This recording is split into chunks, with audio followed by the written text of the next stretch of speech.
بسم الله الرحمن الرحيم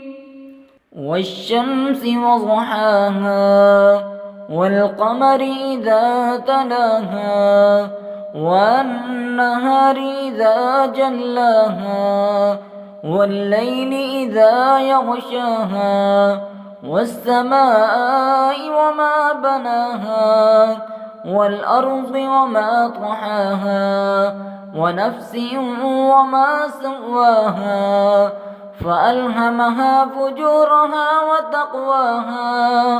قد أفلح من زكاها وقد خاب من دساها كذبت ثمود بطغواها